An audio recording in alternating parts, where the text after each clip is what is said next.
Doesn't make a difference where you come from. For example, they wash cups, pitchers, and kettles in a special way. Also not true. They wash plates and forks and spoons and knives as well. And they don't wash them in a special way. They immerse them in a mikveh. And that's not washing in a special way.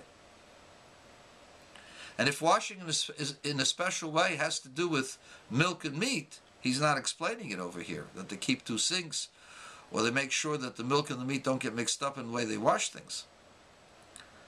It's a pure fabrication. And then saying that no impurity comes from what you put into your hands. Besides the fact that maybe you touched something that was a carcass that was filled with filth, and you could become sick through that. In order to eat, your hands had to be clean and then washed. It wasn't enough just to wash if your hands were dirty. Well, this was very good hygiene. But besides being good hygiene, this was meant to teach a person to be careful what they use their hands for. It was also important that your hands be clean, that you not steal from your friend. There are many, many factors to the rabbinic obligation of washing your hands. But Jesus doesn't say anything about that. What the real reason was, which is clearly stated in the Mishnah, which is contemporary with Jesus, certainly contemporary with the disciples and the latter disciples.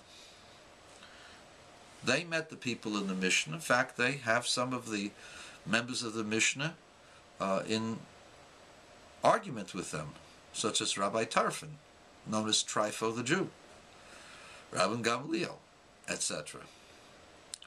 So the Christians were contemporaneous with the Chachmei HaMishnah. The Mishnah is very explicit as to why washing of the hands was instituted, as is the Talmud. And don't tell me they didn't know Talmud. They knew the Talmud as well. There were many, many Jews who were either forced to convert or converted for convenience sake during that period of time. And they had contact with the scholars of the Talmud as well. So, let's face it.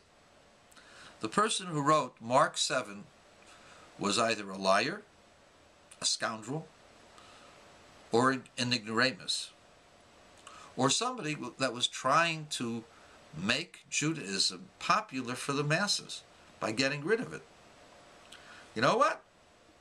For those of you who don't know, just look up, Google, the origins of the Reform Jewish movement, and see what they did and why they did it.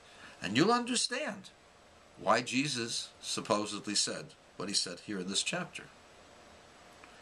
Because that's an easy way of making converts. An easy way of increasing your membership in your synagogue. Because remember, at the time Jesus died, total numbers of Christians were probably about 1,000, at the most 3,000. Christianity boomed as a result of these kinds of teachings of Saul of Tarshish, also known as Paul. Another thing that's troubling for those of you who are serious about Christianity is the